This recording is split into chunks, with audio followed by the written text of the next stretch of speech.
Look, my hair has changed. It's pink. This is a request from the niece, one of the nieces.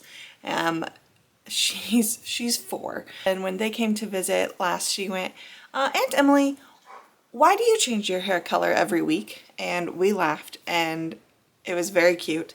And I was like, that's a great question. I love having color in my hair. It's just something fun, and I have no restrictions on hair color for my job, and it's just a great time, and I just love having color and just experimenting with color and expressing myself in this way. And, you know, she's 4, so she's just like, okay. But I was like, the next time I get my hair done, would you like to pick the color? And she, of course, was like, yes. I'm like, what color do you want? She said, pink. Okay. So then some time passed, and then I called the night before my hair appointment. I'm like, hey, Aunt Emily, I'm going to the salon tomorrow, and she's gonna color my hair. What color do you want? Pink. Okay. What kind of pink? Do you want it to be light pink, you know, baby pink, or do you want it to be bright pink? And bright pink. So here we are, bright pink hair. It's fun. I'm having a blast with it, but this is why my hair is pink. That's not why you're here. I'm supposed to be at work today. However, I am not feeling the best. I just had more blood drawn, more tests, more things that they need my blood from, which is fine. I'm just really tired. I definitely think having like back-to-back blood draws, even though they were a week apart, but I still think having them done definitely messed with my body. I do not feel well. I think I might be coming down with a cold. School has started back up. The germs in schools, of course, the kid brings it home, messes with me. I'm not feeling the greatest. I'm very tired. I've got some headache going on. So I called in sick to work today. The kid's at school, the husband's at work. I have the house to myself all day, and I was like, you know what? I'm gonna just rest today, and what better way to rest than to just hopefully read and do calming activities. Yes, I have a load of laundry going. I can't not do something productive, but I do need to listen to my body, and you know, it was really hard to get moving, to get going. I feel very lethargic, so I'm gonna just take a day of rest, and I can do that. I am allowed to do that. And so today, aside from the laundry, I'm going to read, gonna journal, and just use this time to enjoy the quiet and let my body feel better. So let's get this thing going. I need to have some vitamin C, I need to get some coffee, and then some water, and then we're gonna just dive into reading. I am reading a nonfiction right now, and it is going really slow. I would like to make some good progress in that today. So let's get going. All right, we are back with a Readathon Rebellion update. Kate and I have both finished books, and we both get to do a roll, which is very exciting, but let's talk about the books we finished. Caden, you had to read a book that had a creature on a cover. What did you read again? And tell us about it. I read Ranger's Apprentice, The Royal Ranger, Book 6, Arizon's Wolves by John Flanagan. Very cool. Give us a brief. So we're following Will and Maddie, who are remarkable archers who never miss and can shoot 3 arrows within a second. And they're hunting mythological beasts that were supposedly supposed to be extinct, but they were hiding in these ginormous mountains, like this mountain plateau. Right, that's how you say it? Yeah. Plateau. Very, very far south, like on the southern border of this place. And they're dire wolves. They're hunting dire wolves. But the dire wolves are also hunting them. So makes sense. Yeah, they got into a lot of kerfuffles with kerfuffles. That's a great word. Wolves. Okay. Mm-hmm. Excellent. And how'd you feel about it? What's your rating? 5. Okay. How'd you feel about it? 5. No. Use words, please. It was a really great book. Recommend it, but I would not start with number 6. I'd start with 1 because there's a lot of things that make sense when you read the whole series. It would not make sense if you just started at like book 6 or 5. Yeah, that makes sense. Especially book 3. Do not start at book 3. I'm saying it now. Do not start at book 3. You will be totally lost. Perfect. Are you satisfied? Yes. Perfect. And I finished In the Mouth of the Wolf, A Murder, a Cover-Up, and the True Cost of Silencing the Press by Catherine Corcoran. This was for read a book that was published prior to my last read, which had come out in like 2025. This came out in 22. And this is a nonfiction book where we are investigating the death of a Mexican reporter named Regina Martinez, who was murdered in 2012, and her murder has never been solved. The people closest to her still don't know why she was murdered. They don't know what happened to her, like what caused it to happen. And so then our author was an AP, an Associated Press reporter, and she took it upon herself to try and like figure this murder out. We still don't know what happened to her. And I didn't realize that. I went into this book thinking, oh, she solves the murder and now we know. And that does not happen. And so I finished this book and was like pissed. And I think that was the point. I think that's the whole point. Like, she wants you to feel angry. She wants you to be outraged because of the injustices that are happening to these reporters. They're being assassinated. They're being murdered. And the press is effectively being silenced by those in charge, the corruption in the government. And that was just really, really angering. I will say I was very confused throughout parts of this. My husband tried to help and give me some like history lessons because I just didn't fully understand some of the conflicts or like the people in power. I didn't understand. I just didn't understand. And you know, I've said that before, I feel like that's a failure on some of our education systems.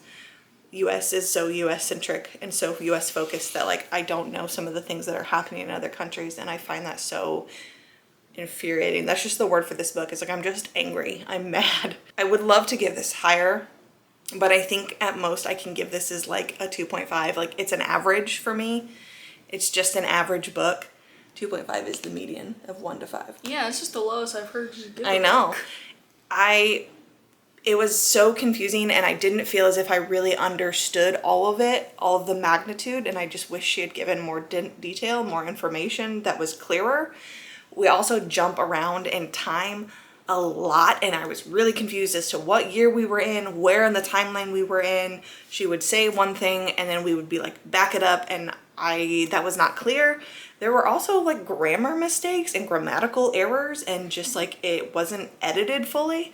Like, after about halfway, the editing took a nosedive, and I don't understand how that happened. Maybe the editor just got bored halfway through. I don't know, maybe, but it was really frustrating. I'm ready to move on. So, let's move the camera and get our rolls in. First roll. Whoa! Don't knock over I almost your knocked it over. And I've got my trusty reading journal so that it has my TBR in it, so I can hopefully flip to that really quickly. Let's just pray that You have to get some high rolls this time. I can make some movement, yes, and that whatever I draw, I can actually, is already in my TBR. I don't have to go find another book. That would be perfect. Okay. Good luck. Can I get to past objective 1? Can I get more than a 1? What do you think? I think you're gonna get more than a 1. I got those. Oh, a 6! I should not be that excited. 1, 2, 3, 4, 5, 6! Hi, BB. Only you're about to leave me. Okay, so objective 1. Caden's already done it. As we recall, objective 1. I don't recall. That's okay. It's going to take the very best to get the Silent Spectre out alive and to stay alive yourself. Gather a team that you trust to help you accomplish this mission. Make sure you choose wisely. Read a book that has 2+ points of view. And I do know the book I am reading is Beheld. I will pull that up later, right? Is Beheld by Tara Shea Nesbitt. I do know that that's my objective 1. And then that means we can toss. We've now both done that. That's our discard pile. And then what else do I need? It's a side quest, right? Yep. Top right. Top right. Bottom right. Oh. What's my side quest? I'm scared because I shuffled all these. So I do know them, but I can't remember. Oh, yes. Yes, you may be diviners, but that alone may not be enough to get the Silent Spectre out alive. You're going to need weapons, and probably a lot of them. Raid the Order's armory. Read a book with a weapon on the cover? Oh, hell. Do I have something like that in my I don't know. TBR? You go ahead and roll as I am looking. I don't see you as the type of person who has a weapon on your book cover. Hey, I might. You don't know. What? Do you actually? Maybe. Go ahead and roll while I... Okay. I got 2. All Yay! Right.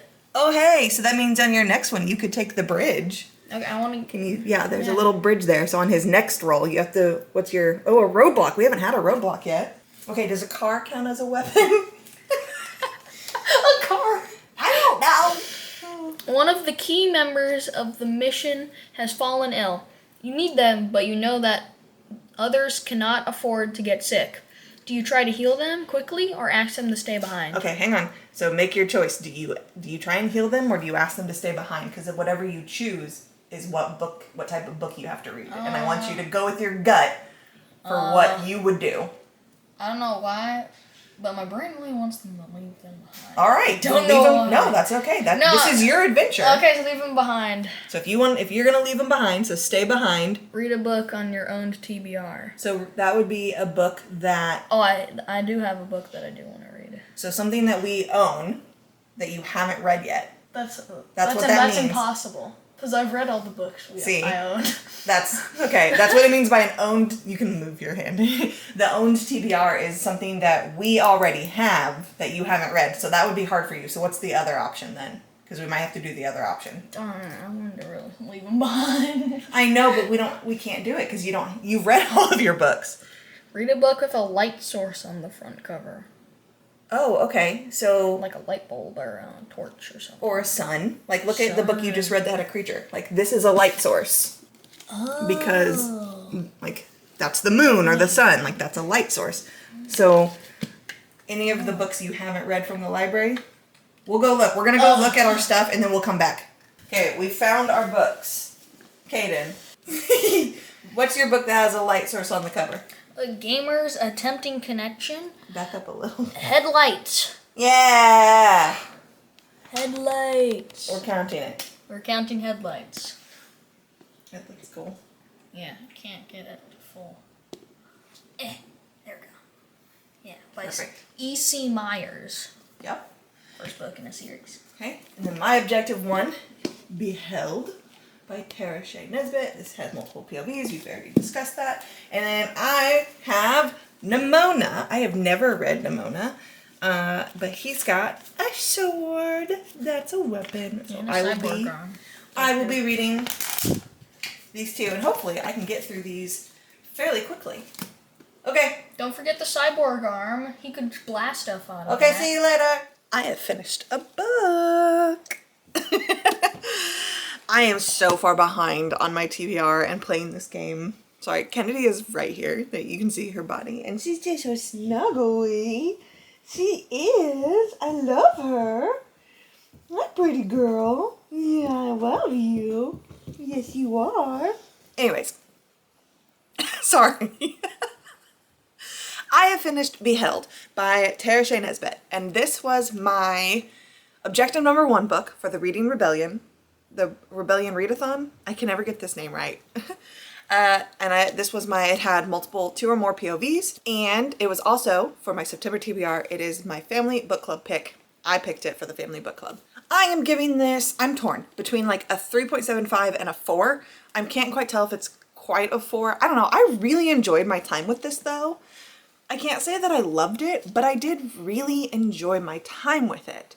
We are following the first settlers of Plymouth, the Pilgrims, the Puritans. I always read the author notes and author acknowledgements because I think they add insight into the story. Okay, so in her author's note, I was first drawn to this story by the female experiences left out from the accounts by early 17th century colonists in America.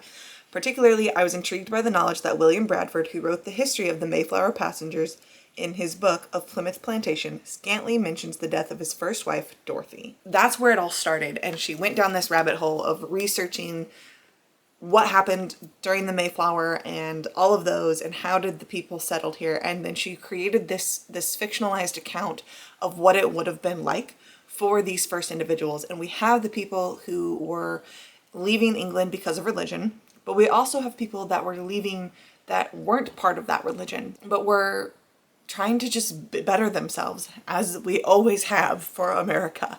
They were the indentured servants. They were the people who just needed a fresh start, who maybe if stuck in England would always be in like debtors' prisons, or just would be looked down upon. And they were hoping by leaving and coming to this brand new place that they would have a better lives for themselves, that they could actually make something of themselves and be better off than they were. And so then how those two sects of people butted heads, because we have the Puritans and we have the not Puritans. And she did all this research, and then she did find that whilst she made this up, there really was the first murder that happened in Plymouth, and there really was this trial that happened. And so she's created this account delving into the lives specifically of these women and what it would have been like in their interactions. And so we are following Alice, who is the second wife of the governor, and how she is trying to uphold these standards as being perceived as the governor's wife and the duties and expectations on her. And also in this account, his first wife was her best friend. And so she feels like she's like living in the shadow of Dorothy and never fully understanding what happened to Dorothy. And then we are also following Eleanor, who is the wife of John. And Eleanor and John are not Puritans. They were indentured servants, and they are now struggling because they thought they were getting a better life, and now they're like living under the Puritans, who look down upon them because they don't follow the same strict religious ideologies. It's very fascinating, and I did love this dual narrative back and forth of like, I was saying her perspective, and you feel for her as she's trying to just be the best wife she can, to be respectful and be seen as the appropriate mistress of the governor, right? Like, she is not mistress as in an affair partner, but like mistress as in like runs the house and is like the mistress of the estate kind of thing, because her husband is the ruler of this colony and she has to uphold values or whatever. And as she like struggles with her remembrances of her best friend and all of that, and then Eleanor, who's pissed and is angry, and you feel for her too. Like, you can really I think they're so well written, because when we're in Alice's perspective, you feel for her. You're like, oh, I get it. Like, you're just doing the best you can, so that way everyone's happy and everyone's taken care of, and you are seen as pristine and perfect and following all the lines. And then when you're in Eleanor's perspective, you're like, yeah, this is shitty and I'm angry as well. Like, this is bullshit. What do you mean? Their whole struggle is, Eleanor and her husband feel as if they were cheated out of land that they should have rightfully been given. But unfortunately, one of their sons passed. And even though the whole rule was like each person gets like an acre of land, they still feel as if they are owed that acre, even though their son died. But the people in charge are like, well, he's not alive, so you don't get it. And they're struggling with that. They're like, no, we worked for this. We have earned this land that belongs to us. And so there's all of this strife that's happening within the community. And then the backdrop of that is that another ship is coming in with new colonists that are all coming to Plymouth. And so of course John and Eleanor are like, we need to get our land before it's given away out from underneath us. And also these new people need to know what it's really like to live here. And then in Alice's perspective, it's like, okay, these new people are coming. I need to make sure we put our best foot forward. We welcome them, that they are here. And she's also going, oh, I hope they work hard. I hope that they're not burdens on us. We already have so many mouths to feed. And we're kind of seeing that other side of things of like, potentially her husband isn't being the most truthful to the new colonists, because he's like, yeah, come to Plymouth. It's beautiful here. We have so much food. We live in abundance. It's wonderful. It's great. Come join us. And she's like, maybe that's not actually the case. Maybe it's not as perfect as he wants you to believe. And it is just a fascinating tale. I did really enjoy it. It's a very fast read, especially if you pick up the physical book. The borders are really large. This is not a good example. Like even this is a full page, but like the borders are so large, and this, I don't know, the way she writes it is just so fast to take in. It's such a fast read. I see the more I'm like, I think it's a 4. I really enjoyed my time with this, and I'm glad that I picked it for the family book club, and I am really excited to talk with the other women and see where they're at with it and how they feel. This was cool. I don't know, like if you're interested in like historical fiction, it's not usually my jam, but I really enjoyed this. I enjoyed this quite a bit. So check this out. Which means because I finished that, and remember I went ahead and rolled again. No, I didn't. That was my roll, right? Whatever. Objective 1, and then my next prompt was to read a book with a weapon on the cover, and I had to scour my TBR, and I found Nimona by N.D. Stevenson.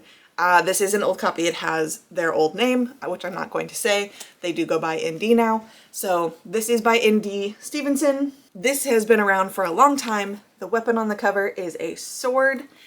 This was actually August's. Was this August or July? It was for a different month of for like the genre challenge to read a graphic novel. So I'm reading this. I'm excited to read it. I have heard about Nimona forever. I've never actually read it. I know there's a show now, like all of this stuff. Caden actually read it this past weekend. He called it Pneumonia, which was hilarious. He was like, hey mom, can I read that pneumonia book? And I was like, everything is tuberculosis? No. I don't even have that book. What are you talking about? And he's like, you know, pneumonia with like the sword. And I was like, Nimona. So now we've been calling it pneumonia at home, and that's hilarious. But what is this actually about? Nimona is an impulsive young shapeshifter with a knack for villainy. Lord Ballister Blackheart is a villain with a vendetta. As sidekick and supervillain, Nimona and Lord Blackheart are about to wreak some serious havoc. Their mission: prove to the kingdom that Sir Ambrosius Goldenloin and his buddies at the Institution of Law Enforcement and Heroics aren't the heroes everyone thinks they are. Nemesis, dragons, science, symbolism. All these and more await in this brilliantly subversive, sharply irreverent epic from N.D. Stevenson based on their award-winning webcomic. So I will more than likely finish this today. It seems very fast-paced, and I will check in with our next roll. I'm kind of hoping I can roll again before Caden comes home. That would be exciting. Plus, he's so far ahead of me, it's fine. It's fine. Okay, I gotta go.